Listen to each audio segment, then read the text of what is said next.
Bem, irmãos, nós já decorremos 5 capítulos e meio de Efésios, e eu quero dar início, primeiramente, a uma breve introdução, lembrando você que Paulo, quando ele fala aos Colossenses, ele fala a respeito do mistério de Deus, acerca de quem é o mistério de Deus, é Cristo Jesus. Ele está dizendo aos Colossenses, semelhantemente como ele vai falar a carta aos Efésios, que todo aquele que tudo aquilo que o homem ele pode tocar de Deus, sentir e experimentar de Deus está em Cristo Jesus. Ou seja, Jesus Cristo é o mistério que Deus revelou. Semelhantemente, ele fala acerca de Jesus Cristo agora no livro de Efésios, onde no livro de Efésios nós sabemos que o tema central aqui é referente à questão do mistério de Cristo, dentro daquilo que é o propósito eterno de Deus. E o mistério de Cristo, que nós vamos ver aqui, já foi falado também no capítulo 3, é Cristo revelando a sua igreja. Ou seja, Paulo está dizendo nesse contexto aqui, que Cristo Jesus é tudo aquilo que nós podemos tocar, sentir e experimentar através da igreja. Amém? Você compreende isso? Ou seja, a igreja é o mistério que Jesus Cristo revelou ao mundo, e isso nós veremos como decorreu aqui no decorrer da história aqui em Efésios. Agora, Efésios 1:23 diz que em Jesus Cristo está a plenitude de Jesus Cristo está na igreja. Amém? Conhecem esse texto? Efésios capítulo 1, versículo 23, eu não sei se passei ali, não, né? Mas diz que, então, a plenitude de Cristo está na igreja. Mas o que significa plenitude? A plenitude do grego significa pleroma, ou seja, a totalidade. Então, a totalidade de Cristo, tudo aquilo que está em Cristo está na igreja, nós. Então, tudo aquilo que o mundo pode tocar, sentir e experimentar de Jesus Cristo está em nós, a igreja. Amém? Graças a Deus por isso. Agora, deixa eu te lembrar que Éfeso, ela foi uma cidade que foi criada, que foi fundada 1000 anos antes de Cristo, ok? E depois disso, em 129 anos antes de Cristo, ela foi tomada pelo Império Romano, por Roma, 129 anos antes de Cristo. Ou seja, foi ali que ela começou a florescer, que ela começou a crescer e teve uma população em torno de 250 mil pessoas. Então, ela chegou a se tornar a segunda cidade, a maior cidade de grande importância depois de Roma. Ou seja, por que você está falando isso, Leandro? Porque foi nesse momento que houve o sincretismo entre os gregos e entre os romanos, aquilo que nós falamos sobre uma mentalidade greco-romana. Então, ali naquela região é o que eles ditavam os costumes. E Paulo, ele vai falar toda a sua carta aos Efésios, justamente por causa dessa questão da mentalidade que tinha naquela cidade, em Éfeso, né, a atual Turquia hoje. Então ele fala o quê? Contra os costumes daquela época, na sua a grandeza, toda aquela depravação que havia lá, toda a imoralidade sexual, e também sobre a questão da adoração a ídolos. Então ele está dizendo nos capítulos anteriores que eles já se revestiram de um novo homem, né, para fortalecer o seu homem interior, e nem sequer pensar, né, nasquelas questões que aconteciam naquele meio. Então Paulo está dizendo aos Efésios, né, não se adequem ao modo de pensar, falar e viver deste povo, devido à nova natureza celestial de vocês, porque vocês são tudo o que Cristo tem para a igreja, para este povo. Amém? E é assim que e é isso que nos remete hoje. Assim como naquele tempo que Paulo escreve a carta aos Efésios, assim também nos é dito para nos comportarmos hoje. O nosso modo de falar, de viver e de pensar, porque um padrão de pensamento, ele modela o nosso comportamento. Então, tudo aquilo que nós pensamos, se nós tivermos uma mentalidade grega ou romana, nós vamos agir assim no nosso casamento, no nosso matrimônio, no nosso relacionamento uns com os outros. Então, nós precisamos estar completamente focados e centrados nas Escrituras para entender como é o comportamento entre os santos. E é isso que Paulo está falando e o que ele vai falar acerca do matrimônio, mas não antes, né, de falar sobre a questão do versículo 18, que ele diz, enchei-vos do Espírito. Ou seja, o enchei-vos do Espírito quer dizer que constantemente nós precisamos nos encher do Espírito Santo. Ou seja, leva a crer que se eu preciso me encher do Espírito Santo, em algum momento eu posso estar o quê? Vazio. certo?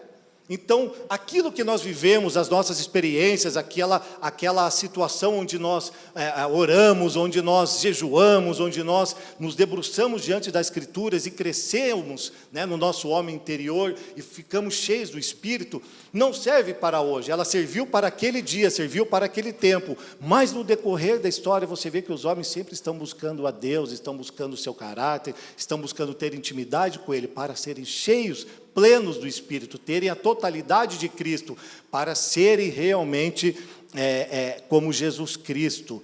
E aí, sim, não caindo em contradição, ser vazio. Realmente ser vazio. Então, tudo que Paulo dirá a respeito do casamento, parte do pressuposto que as partes envolvidas aqui, do versículo 21 em diante, elas são cheias do Espírito de Deus. São cheias do Espírito Santo, e isso precisa ficar claro para nós, tá ok? Então vamos para a citação 1, para começar de onde terminou rapidamente. A citação 1, vamos lá, eu vou ler aqui. Buscar continuamente a plenitude do Espírito, a vida em comunidade e a sujeição mútua é a chave para o crescer na vida cristã.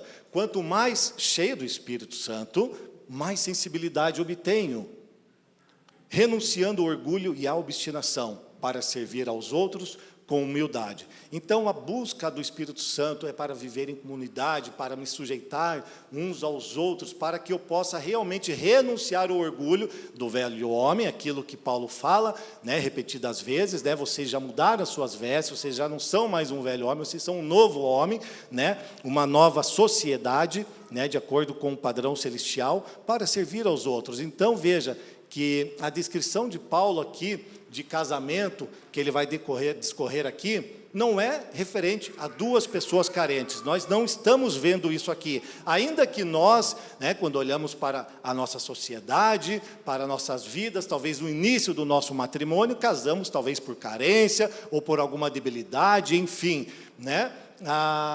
Paulo não está falando aqui com duas pessoas carentes, tá bom? Fique gravado isso. Ele pressupõe aqui, na verdade, que essas pessoas com quem ele está falando já estão com as grandes questões das suas vidas muito bem resolvidas. Amém? Amém? Amém. Vocês estão comigo? Sim, tá bom então. Vamos lá. Então, o versículo 21, ele inicia assim, dizendo: sujeitem-se uns aos outros por temor a Cristo.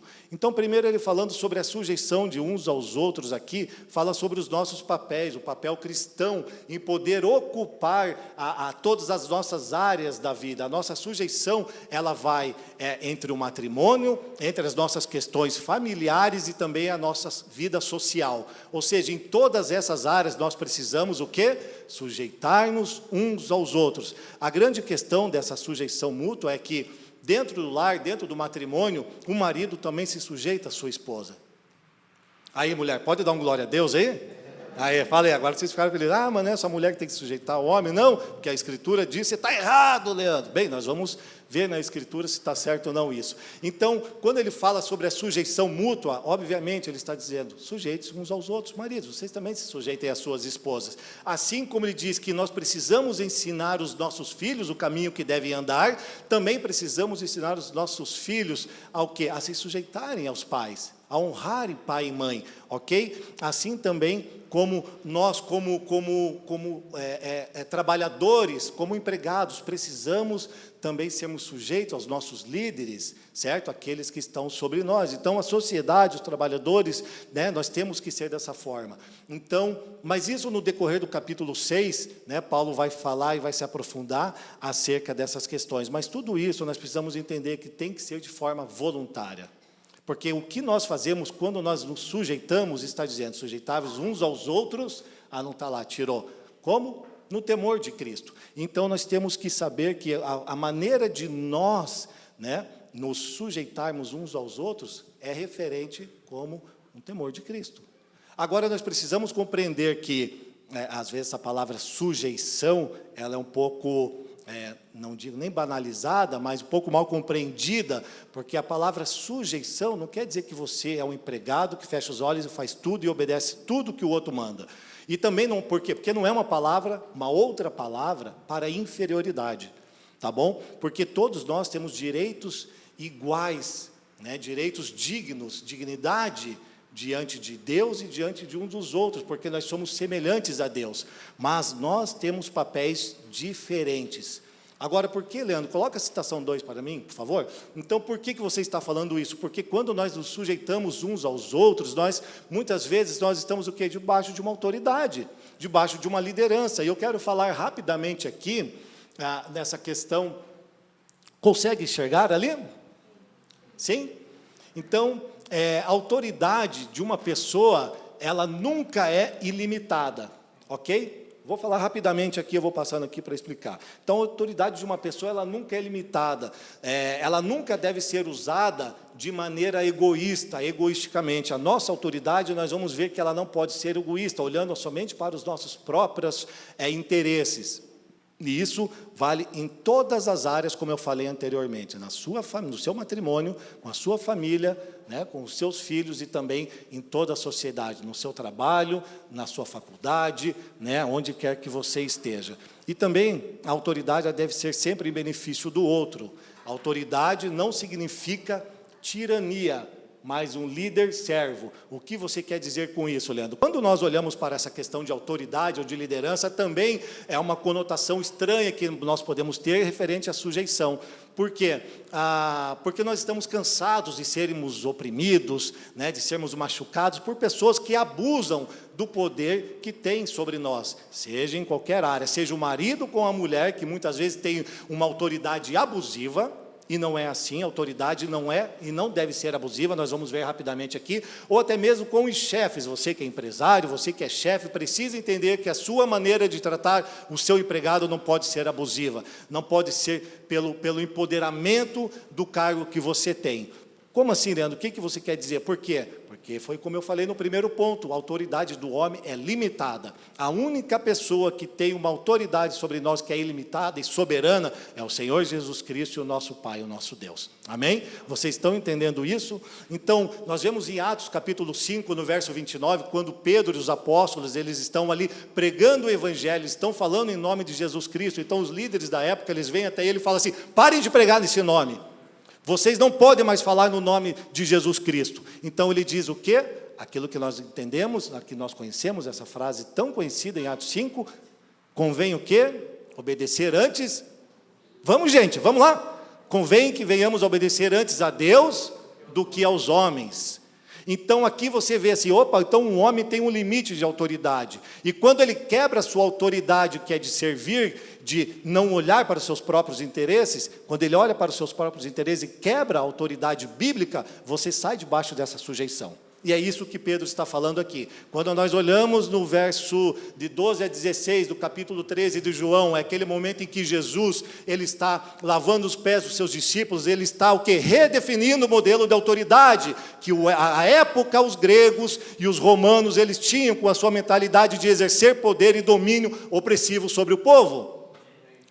Jesus está lavando os pés dos seus discípulos, e vocês sabem um contexto, ele tira a toalha e enxuga os pés, e eu não vou entrar nesse ponto para ser um pouco mais rápido e prático.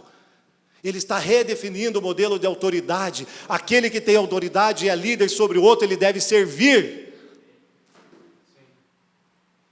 Mateus 20, 25, vocês sabem que os governantes das nações, eles as dominam, falando sobre uma autoridade opressiva, e as pessoas importantes exercem poder sobre elas. Não será assim entre vocês.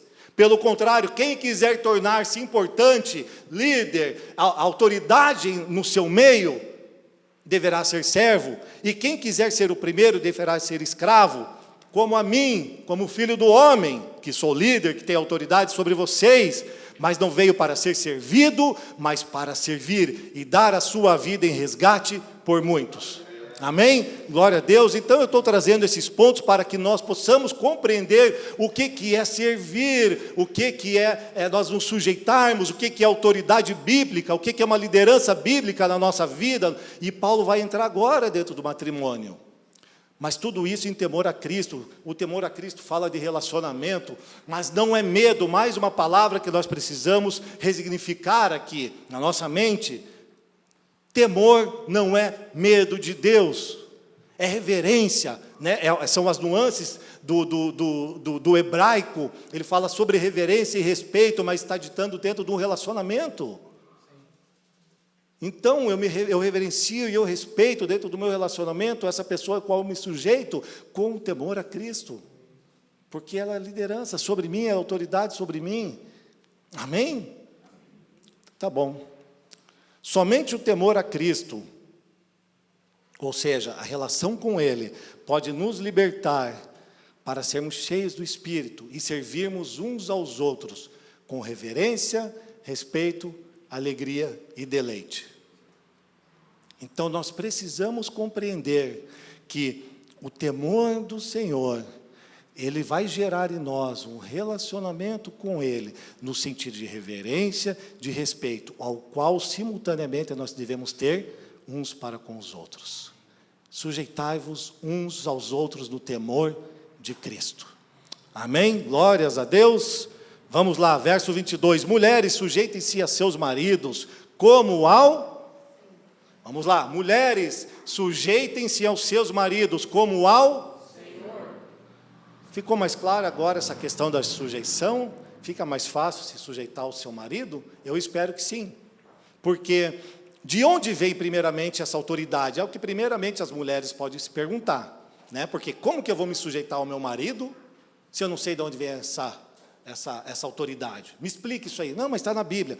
Mas me fala de onde vem. Rapidamente vamos seguir adiante aqui. Primeiro, a autoridade imposta, né, dos homens sobre as mulheres, nesse sentido delas se sujeitarem, vem de Deus. E nós podemos observar 2 pontos. O primeiro, na criação, o homem foi gerado, foi criado o homem, certo? Depois do homem, do seu DNA, foi gerado a mulher, ou seja, a mulher foi gerada depois do homem, certo? Do homem e para o homem, ou seja, ela é a auxiliadora do homem. Então, por que ela está sujeita ao seu marido, como ao Senhor? Porque o homem foi gerado primeiro, ela saiu do homem, foi gerada depois, e ela foi gerada para o homem. Sujeitem-se aos seus maridos como ao Senhor. E o outro ponto que nós podemos ver é a redenção, Jesus Cristo como cabeça da igreja. Amém? Ele é autoridade sobre a igreja. Então, deixa eu te falar uma coisa aqui. Agora que nós resignificamos aqui, que nós compreendemos melhor o termo sujeitar. O que Paulo está falando aqui? Lembre-se, ele está falando para os cidadãos aqui que são judeus e gentios, a igreja de Éfeso. Então ele fala sobre o termo sujeitar, e as mulheres e os homens compreendiam muito bem o que significava isso daqui. E o termo sujeitar,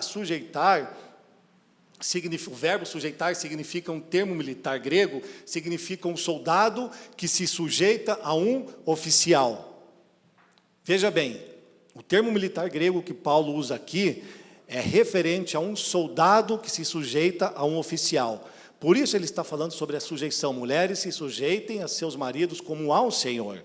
Ok? O Senhor é oficial sobre nós, não é verdade? Ele é soberano sobre nós. E ele está dizendo que o homem, como cabeça da mulher, ele deve ser assim, respeitado. Então veja só, mas o que significa se sujeitar? Vamos pegar para nós aqui no Brasil ou no mundo, quando nós entramos no exército. Quando você entra no exército, você não perde toda a sua agenda? Você não tem mais controle sobre sua vida, certo? Então, o que acontece? Você não tem horário para acordar definido por você mesmo. É o que? O seu oficial que limita isso. É ele que ordena, não é verdade? Para comer, você come a hora que você quer? Não, né? Ele também que coloca o horário. Você pode escolher a comida que você vai comer? Nós sabemos que não. Você não escolhe a comida. Hoje só tem bife.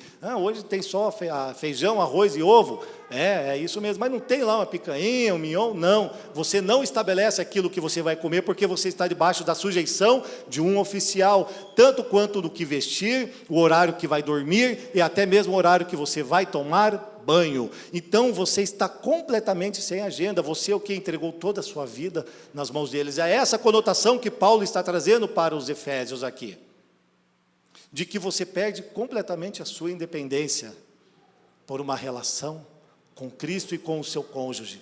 Ou seja, Paulo está dizendo para você fazer parte de um todo, ok? Por uma unidade maior, como o exército, a igreja, o corpo de Cristo, o matrimônio, para você fazer algo de uma parte maior do que você mesmo. Ou seja, no matrimônio é necessário você renunciar à sua independência. Você vive para seu marido, como você vive para Cristo. A pergunta é, como você vive para Cristo? E assim você vai viver para o seu marido. À medida em que a esposa se sujeita ao marido, ela o capacita para que ele se torne plenamente quem ele é em sua nova natureza. John Stott. Então veja, mulher, você, quando se sujeita ao seu marido, no temor do Senhor, você está estabelecendo sobre ele aquilo que ele é em Cristo Jesus, o cabeça, e você o torna cada vez mais plenamente quem ele é em Cristo Jesus, chamado da sua vocação. Vocês querem se sujeitar aos seus maridos para que ele se torne muito parecido com Cristo, cada vez mais?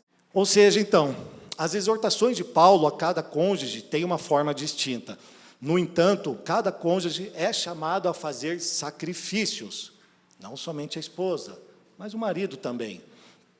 Fazer sacrifícios uns pelos outros, de forma abrangente. Nunca devemos viver para nós mesmos. Então, ele está falando aqui, né, acerca, Tim Keller, ele fala isso. Então, cada um de nós estamos tendo que fazer sacrifícios constantes uns pelos outros, no matrimônio, um pelo outro no matrimônio. Por quê? Porque é isso que ele está dizendo aqui, tipo, vocês se sujeitem aos seus maridos, para que ele se torne plenamente quem ele é em Cristo Jesus, na sua nova natureza.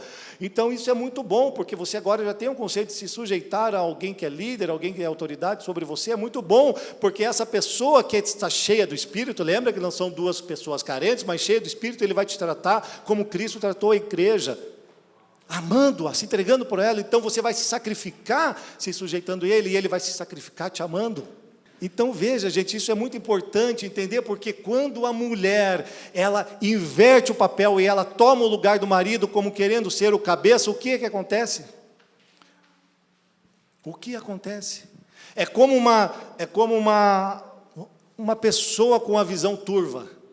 Sabe, o nosso matrimônio se torna como uma pessoa com a visão turva, embaçada, que ela não sabe para onde está indo e ela precisa de um colírio, e esse colírio se chama o cabeça no lugar onde ele deve estar. Então, mulher, se sujeita a ele. Ah, mas o meu marido isso, o meu marido aquilo. Então, ora, edifica o seu marido, se sujeita a ele para que ele tenha compreensão de quem ele realmente é em Cristo e ele exerça o seu papel, a sua função de cabeça sobre você, sobre seu lar. Amém? Porque senão, minha querida, deixa eu te falar uma coisa, é como um trem descarrilhado, um trem fora dos trilhos, o seu matrimônio, o seu casamento, ele vai acabar. Vai ser desastroso a sua relação familiar com o seu marido, com os seus filhos. E isso nós estamos falando por quê? Porque a gente vê isso costumeiramente na sociedade hoje. Infelizmente também no meio cristão, mas também vemos isso na sociedade em geral. Pois o marido é o cabeça da mulher, no verso 23, como também Cristo é o cabeça da igreja, que é o seu corpo, do qual ele é o Salvador. Assim como a igreja está sujeita a Cristo, também mulheres estejam sujeitas em tudo a seus maridos.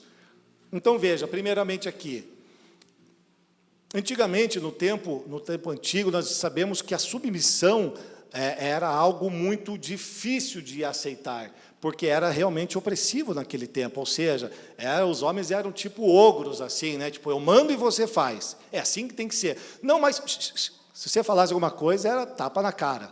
Então, assim, jogava a mulher longe, e não tinha Maria da Penha, não, naquela época, não, né? Tipo assim, bobeia para ver que pisava no pescoço. É verdade, as mulheres eram muito humilhadas. Misericórdia, as mulheres sofriam demais, então se elas eram desprezadas, isso era a nível universal que acontecia. Então os próprios judeus, se vocês olharem para a história, nós vemos nas escrituras, que os próprios judeus, eles como que eu posso falar aqui, eles não tratavam as mulheres com o devido respeito, a ponto de que eles falarem que a carta de divórcio era algo dado pela lei de Moisés e eles podiam usar quando eles quisessem. Por quê? Porque eles viam as mulheres como um objeto, como um produto. Elas eram muito maltratadas e não tinham apreço diante dos homens. Mas graças a Deus por Jesus Cristo. Amém, mulheres? Amém? Então, mas veja, na Grécia era pior do que acontecia nessa época em Israel, ou em algumas outras sociedades, e em Roma era muito pior ainda do que acontecia na Grécia, mas eu não vou entrar nos detalhes do que acontecia com as mulheres, com as crianças aqui, porque vai demandar um tempo muito grande. Mas veja só, então, em Mateus capítulo 19, ali, quando o fariseu fala e indaga ali Jesus, vocês sabem o contexto, mas ele fala assim, Jesus, por que eu não posso dar a carta de divórcio para minha mulher? Está na lei, Moisés nos deu, ela já não serve mais para mim. E seja qual for a questão do porquê que ele está dando a carta de divórcio, Jesus está falando para ele. Foi-lhe dada a lei e a carta de divórcio por causa da dureza do seu coração. Vocês são duros de coração, o entendimento de vocês está entenebrecido, vocês só olham para vocês mesmos, vocês só olham para os seus próprios interesses, vocês são egoístas, vocês são maus, vocês são depravados. Mas o que Jesus fala depois disso, vocês lembram? Alguém lembra? Eu sei que é difícil de lembrar, eu sei que o Senhor me falou isso há muitos anos atrás, isso eu guardei para sempre no meu coração e na minha mente, porque Ele diz assim: mas desde o princípio, nunca foi assim. O que Jesus está falando para aquele fariseu, ele está chamando a eternidade, aonde, quando Ele nos elegeu, e Ele foi sacrificado, Ele foi imolado, para poder o quê? Ter uma igreja, ter uma noiva. Ele diz, nem sempre foi assim. Desde a criação do mundo, desde a fundação do mundo. Por quê? Porque eu escolhi uma esposa, me sacrifiquei por ela. E ainda que ela pecasse contra mim, lembra o povo de Israel, com o próprio Senhor, o próprio Deus? Lembram-se? Em Jeremias ele fala, eu sei o que é o divórcio. Capítulo 3, eu sei o que é o divórcio. Eu sei o que é isso. Isso dói, isso machuca. Por isso ele diz, foi pela dureza de coração de vocês, porque nunca foi assim. Este não é o meu modelo, eu não sou esse tipo de exemplo. Eu morri por ela. Eu morri por ela, pela minha esposa, para santificá-la. Agora deixa eu te dizer uma coisa, que essa é a grande questão. Jesus ele está dizendo que a relação dele para com a sua esposa, a igreja, é uma relação de aliança. E não uma relação de consumo. Deixa eu te falar rapidamente aqui. O que é uma relação de consumo acerca daquilo que os fariseus e aquela época, o que eles determinavam, gregos e romanos, que as mulheres eram só vistas como para procriação, né, para terem filhos, e ainda assim elas eram tidas como escravas, como empregadas, ok? E então elas eram muito rejeitadas. E Jesus disse, não é assim que vocês devem tratar as mulheres de vocês. E Paulo está falando acerca disso aqui. Não esqueçam do fato que nós estamos falando. Ele está dizendo assim sobre essa relação de consumo do fariseu. O que acontece? Então, enquanto a mulher ainda me é útil, ainda enquanto ela está bonita, está nova, ou ela tem um bom salário e eu não preciso fazer nada, e ela ganha riquezas e dinheiro, eu vou continuar com ela. Mas o momento que ela já não me interessar mais, que ela já não produzir aquilo que eu necessito, eu mando ela embora, eu dou a carta de divórcio. Não é assim nos dias de hoje também? Não é assim? Não era só naquele tempo. Então isso é uma relação de consumo. Ou seja, quando você tem uma empresa e você compra batom, ok? Você compra batom, podemos falar a marca aqui? Vamos lá, da Boticário, né? O bom batom, vamos lá. Você compra batom do Boticário e você paga R$1 nesse batom. E você tem uma relação ali de consumo com aquele fornecedor. Normal, tudo certo, mas vamos lá. Quando aquele fornecedor, ele já não te serve mais, vem um outro, vem a Natura e te vende o mesmo batom com um preço melhor e com uma entrega logística melhor para você. O que você faz? Sai fora daqui, né, e venha você. Olá, tudo bem? Vem aqui, vamos sentar e conversar. É uma relação de consumo e não é uma relação de aliança. Então é isso que eles estavam fazendo e isso que nós vemos na nossa época, nos dias de hoje. O que? Usando a mulher como um produto. E Jesus veio para quebrar isso. Jesus, ele veio para acabar e para terminar com isso. Porque a mulher precisa ser amada, respeitada, honrada e santificada no seu casamento. Receba isso na sua vida. Amém? Então o que Paulo estava querendo dizer aqui é que Jesus Cristo salvou o seu corpo, a igreja, através do casamento. Glórias a Deus por Jesus Cristo. E como que ele salvou o corpo através do casamento? Morrendo, se sacrificando por ela. Podemos ver esse exemplo e sermos exemplos de Cristo nas nossas vidas? Podemos ser modelo para a sociedade? Não esqueça que a plenitude de Cristo está na igreja. Então tudo aquilo que o mundo pode tocar, sentir, experimentar, está na igreja. Nós somos exemplos do casamento de Cristo, que já foi estabelecido antes da criação do mundo, na eternidade, de eternidade a eternidade. Amém? Agora, rapidamente, a liderança de Cristo expressa cuidado e não controle, aliança e não lei.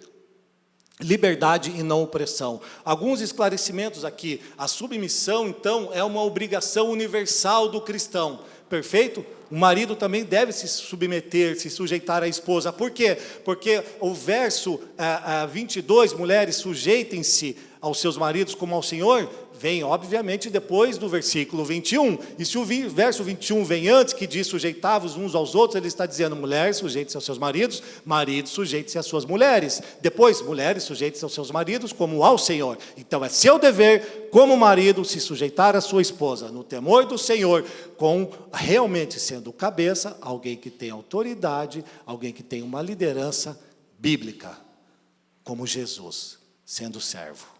Amém? Maridos, vamos lá. A submissão da esposa é para o marido que ela ama. Perfeito? Veja, não para um tirano. A submissão da esposa é para o marido que ela ama, não para um tirano. Fofura, linda. Entenda uma coisa, o que você quer dizer, Leandro, com isso? Porque a palavra tirano é alguém que governa com injustiça, é alguém que governa com opressão, a partir da opressão, é alguém que governa com crueldade. E talvez você, mulher, hoje, você, em algum lugar, você que está ouvindo essa palavra, você talvez esteja sofrendo opressão, esteja sofrendo crueldade no seu matrimônio.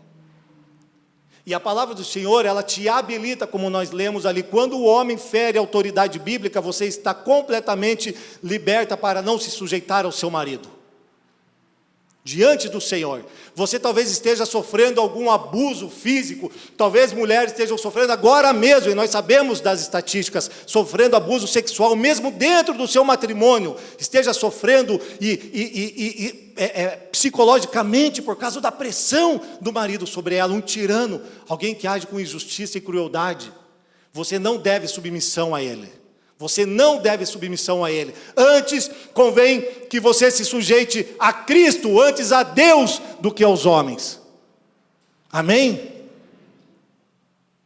Pelo amor de Deus. Homens, vamos ser homens bíblicos. Vamos ser homens que são exemplos como Cristo Jesus, amando a sua esposa. Não batendo nela, não agredindo a sua esposa. Há a maneira certa de fazer sexo, que é bom, e é verdadeiro, e é bíblico, mas não do modo antinatural. Respeitem ao Senhor, pelo amor de Deus. A gente tem que ser exemplo lá fora, e aqui dentro. Mulheres estão sendo mortas, estão sendo maltratadas, desde sempre, e nós precisamos mudar essa realidade, e nós precisamos ser esse exemplo, os primeiros a ser exemplo com as nossas esposas, como Jesus ama, como Jesus morreu, como Jesus sacrificou. Então, por favor, seja homem, sejamos homens, isso vale para mim também, pelo amor de Deus.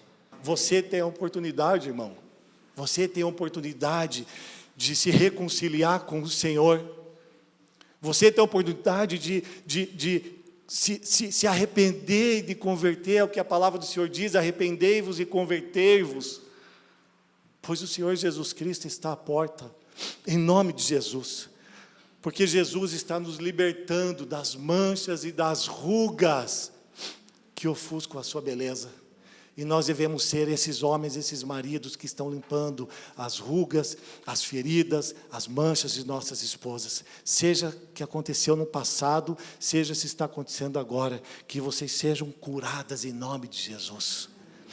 Porque Cristo é o Salvador, o edificador da igreja, o seu corpo. Amém? Verso 25, marido, amem as suas mulheres, amem suas mulheres, assim como Cristo amou a igreja e entregou-se a si mesmo por ela. Ou seja, assim como Cristo amou e se entregou por ela a si mesmo. Um amor sacrificial, nada menor do que isso. Vocês estão vendo, mulheres? Então, quando você se sujeita ao marido, a essa maneira, essa forma de governo que Deus estabeleceu, porque 1 Coríntios capítulo 11:3, se eu não me engano, Deus é o cabeça de Cristo, Cristo é o cabeça do homem, e o homem é o cabeça da mulher.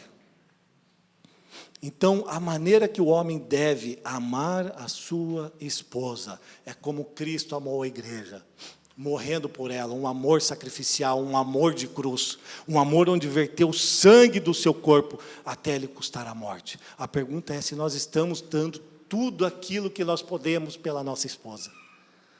Paulo está falando sobre uma relação matrimonial aqui. E nós precisamos que é para nós, maridos, e é para você, esposa.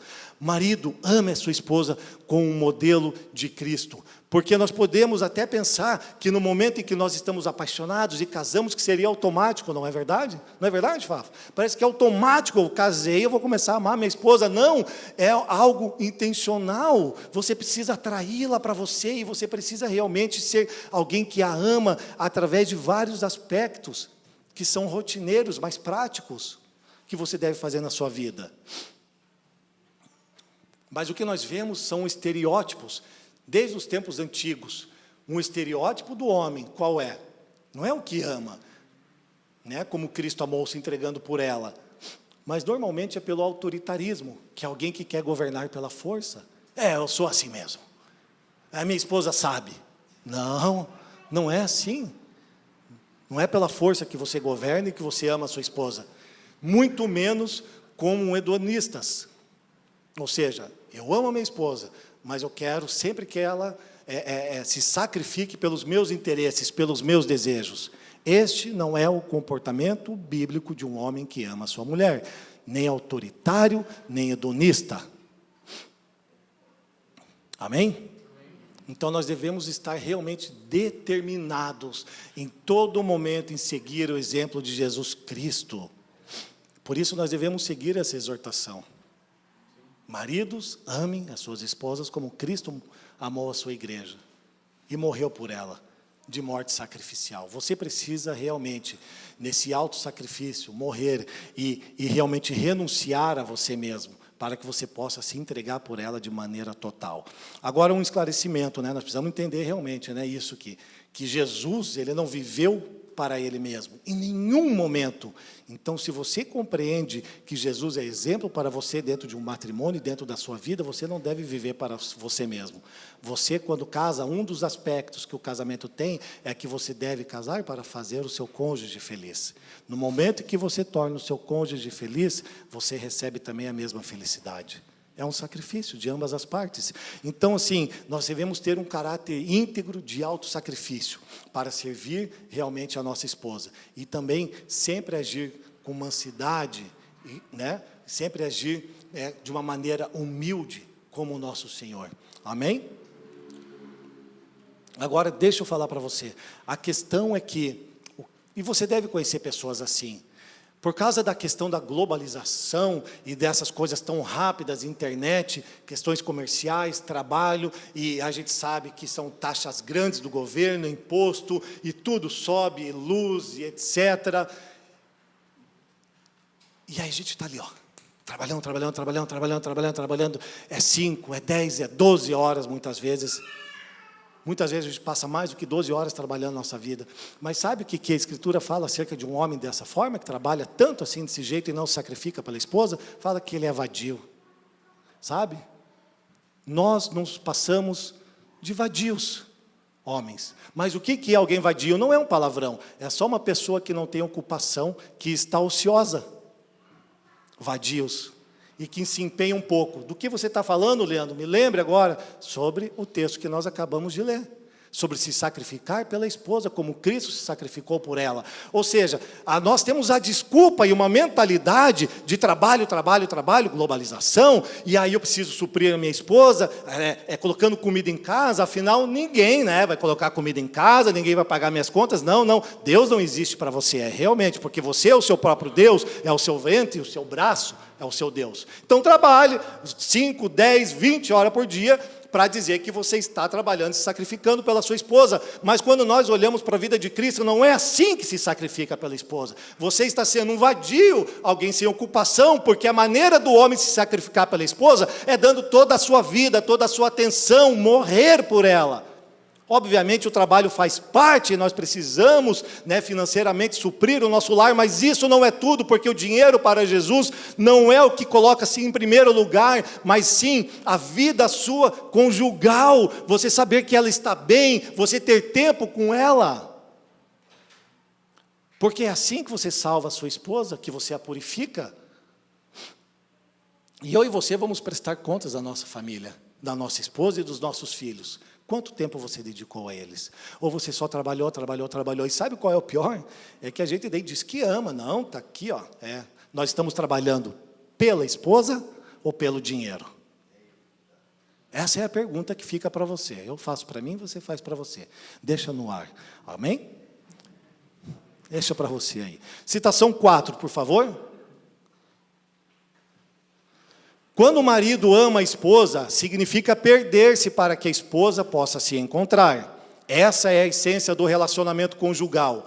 Pois à medida que o marido ama a esposa, como Cristo amou a igreja e se entregou para ela, ele a capacita para que ela se torne plenamente quem ela é em sua nova natureza. Você também está despertando a vocação da sua esposa, quando você se perde para ela, ou seja, né, perder para ganhar. Então, provavelmente vale a pena, e eu falo isso para você, como o meu estilo de vida que eu tinha, vale a pena eu diminuir as minhas horas de trabalho para eu me dedicar totalmente à minha esposa. Eu não estou falando de algo que eu não vivi. Vale a pena, para que ela possa ser a sua auxiliadora, ser parte com você na obra que Cristo lhe deu, para a edificação da igreja. Amém? Então, o amor do marido é outro aspecto da sujeição, preste atenção. E a sujeição da esposa é outro aspecto do amor. O que significa se sujeitar se você não se entregar a alguém?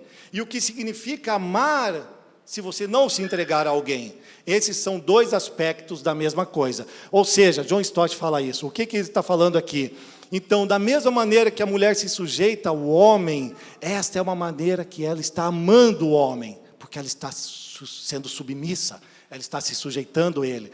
Esse é um outro aspecto do amor, porque Paulo não fala que mulheres amem os seus maridos, não é verdade? Ele não fala, mas então aqui a sujeição pressupõe que ela já o ama.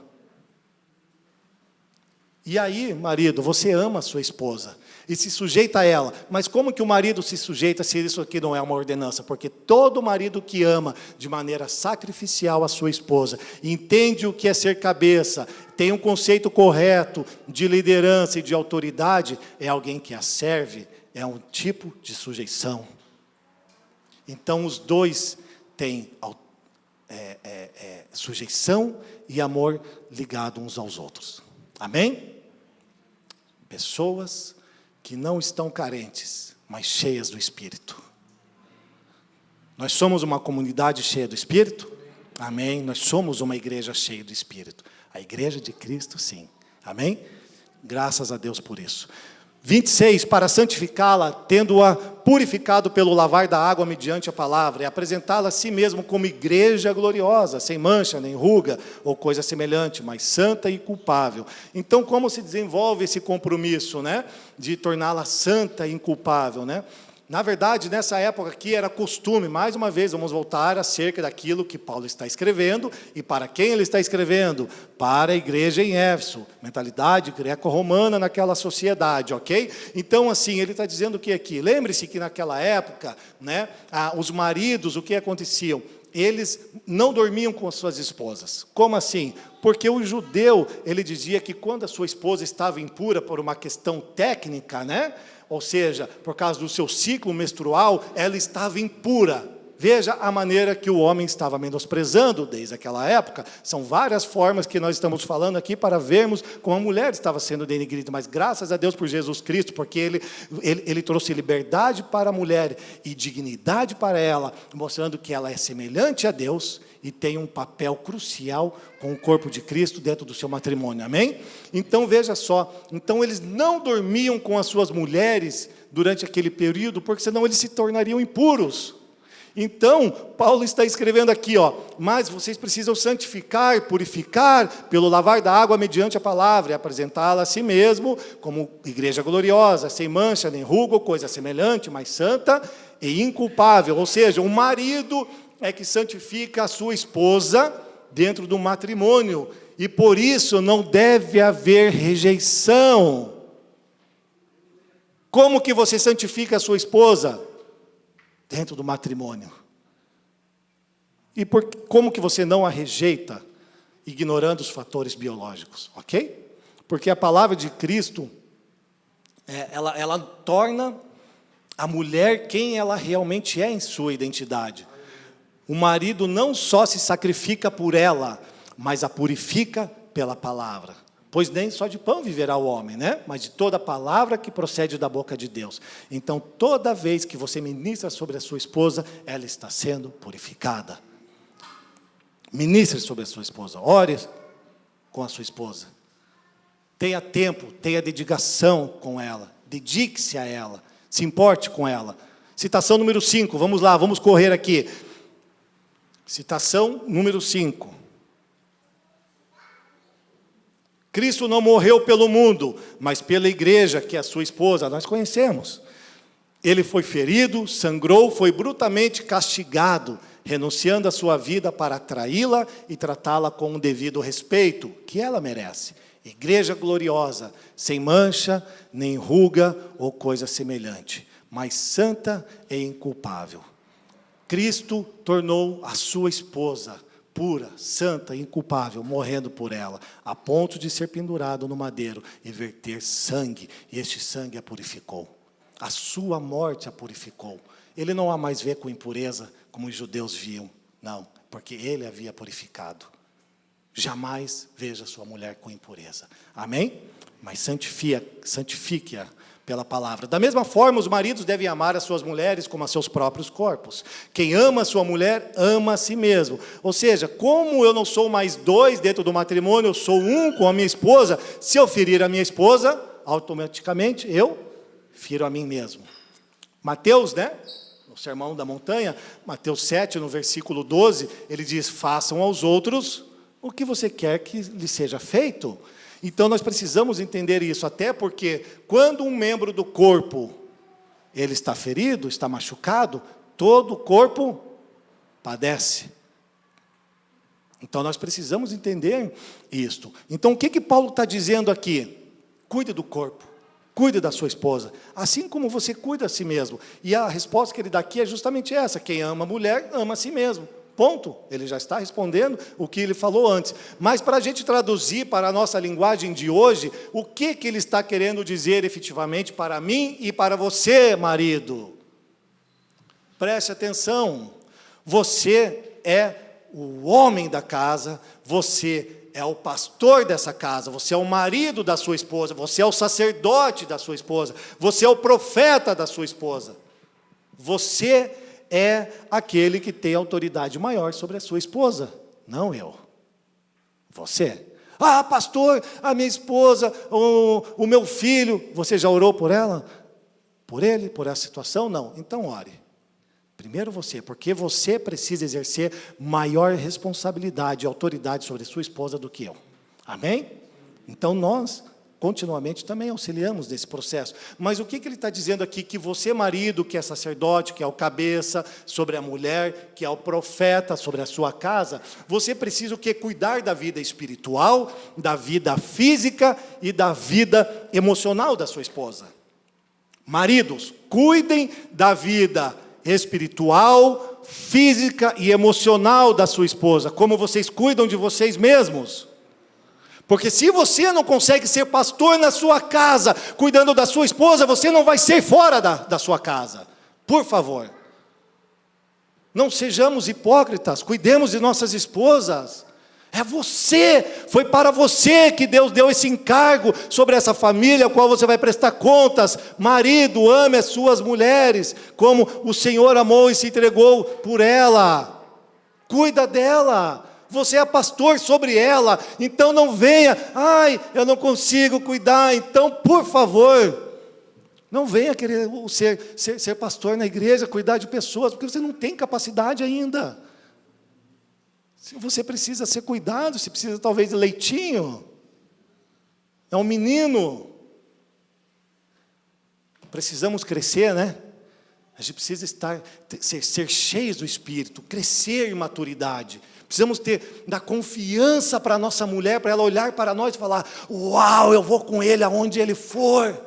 Sabe, aquela convicção, você dá essa convicção para a sua mulher, essa segurança: ele é o meu pastor e não me faltará, porque ele é exemplo do meu Cristo. E não esqueça que se você não é o exemplo de Cristo na sua casa, você não santifica a sua esposa. Nós precisamos entender isso. Mas como que você cuida de você mesmo? Eu vou na academia, sabe? Um peitoral, mas daí eu volto da academia. Mas claro, né? Eu tenho direito, né, Fafa? Poxa, William, eu trabalhei 10 horas seguidas, eu vou para a academia dar uma malhada. Afinal, minha esposa quer que eu fique fortão, bonitão. Aí você chega em casa, escritura,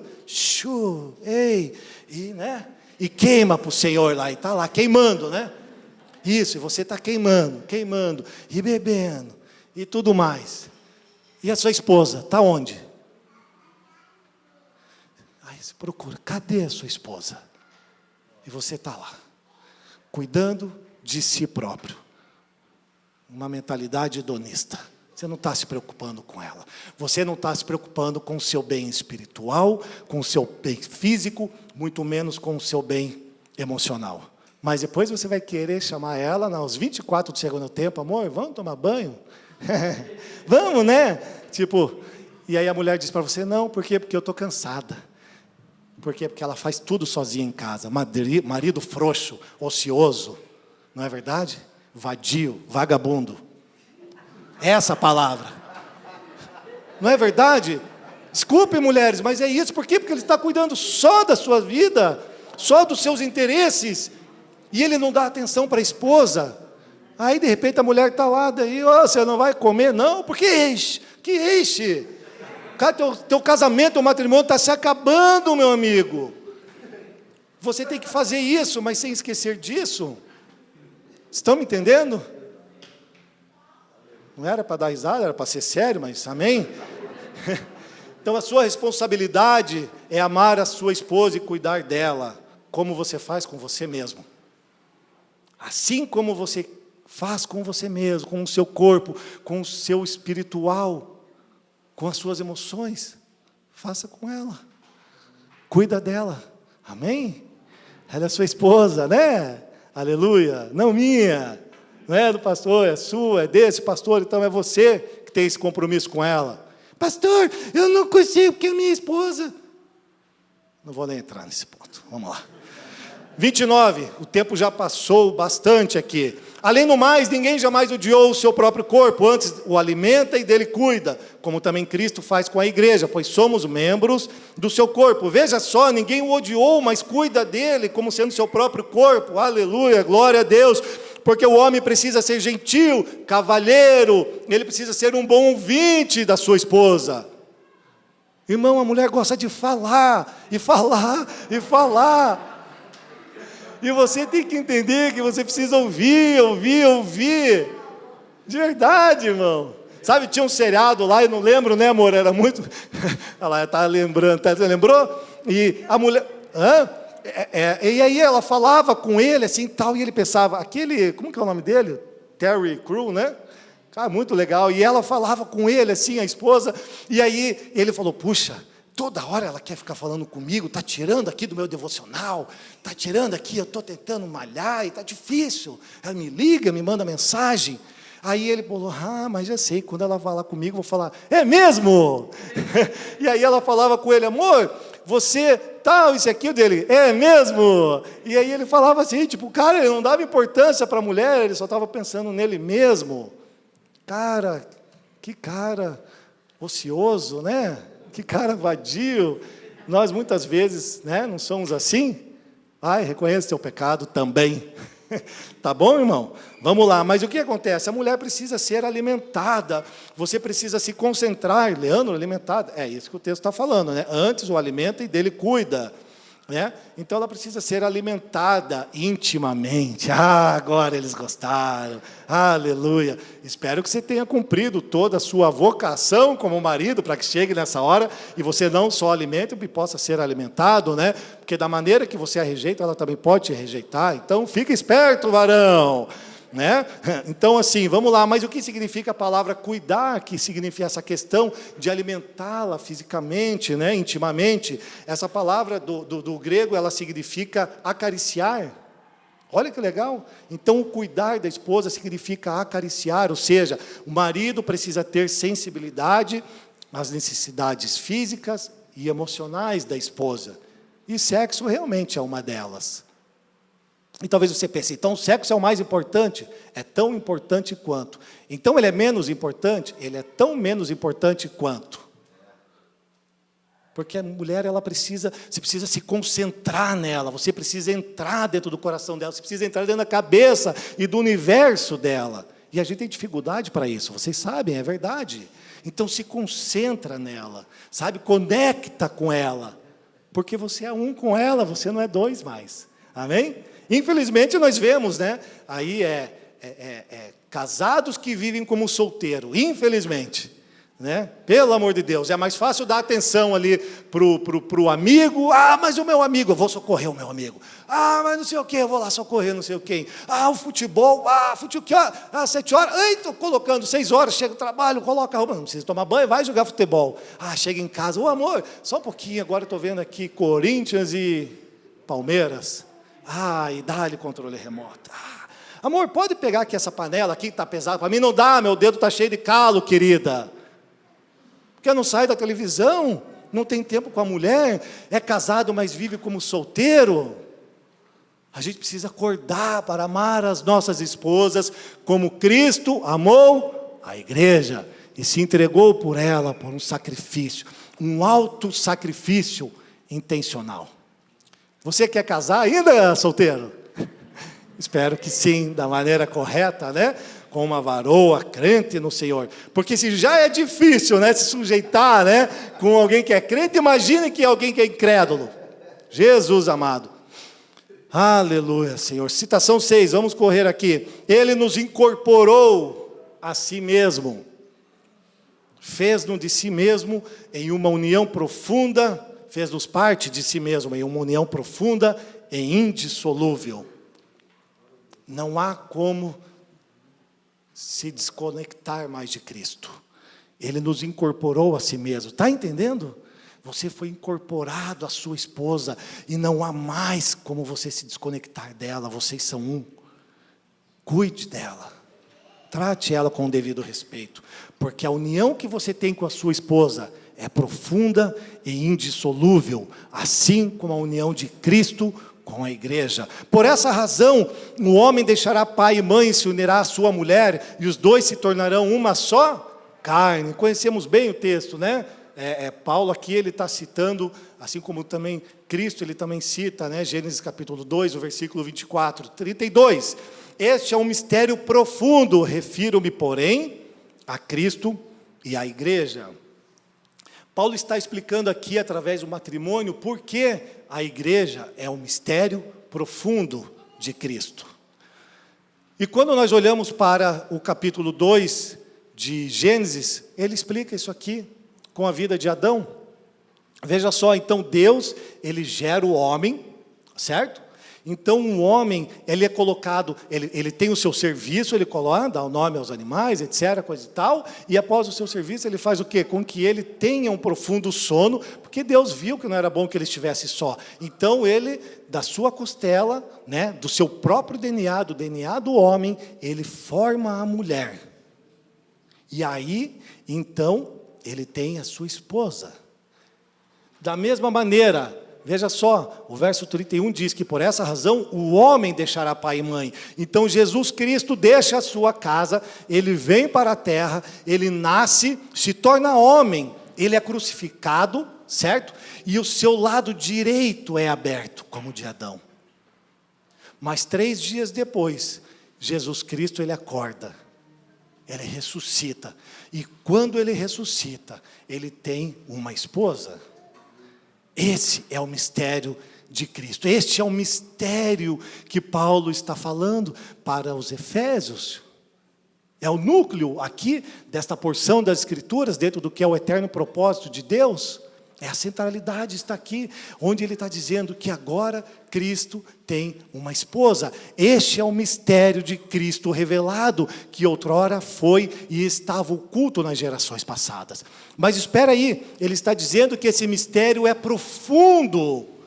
Então, não somente Cristo tem uma esposa, mas quando nós olhamos, e já foi falado antes, no capítulo 3 de Efésios, no versículo 5 e 6, esse mistério não foi dado a conhecer aos homens de outras gerações, mas agora foi revelado pelo Espírito aos santos apóstolos e profetas de Deus.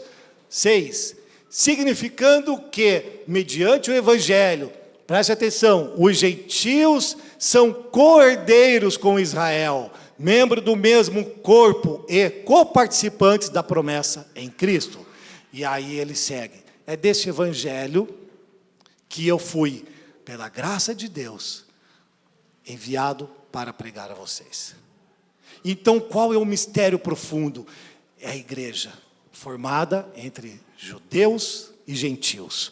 Então, ainda que você possa ouvir outros pastores e enfim, algumas pregações que os judeus mataram Jesus e eles estão fora dessa bênção, dessa promessa, está aí, tá? Então, vocês seguram essa, eu não vou continuar aqui no texto, mas vocês já têm aí essa base para compreender por que judeus e gentios fazem parte da igreja, e tem Romanos, e etc. e tal. Então, mas veja, e ele fala só que assim, deixará a casa de pai e mãe. Então preste atenção, papai e mamãe, qual é o seu dever? Primeiro, é de não se intrometer no matrimônio do seu filho. Primeiro, você precisa entender que eles precisam crescer em maturidade dentro do seu matrimônio. Então você não pode interferir, ok? Mas vocês, filhos, precisam compreender que os seus pais são os primeiros a quem você deve pedir conselho quando vocês tiverem uma dificuldade, uma necessidade. Amém?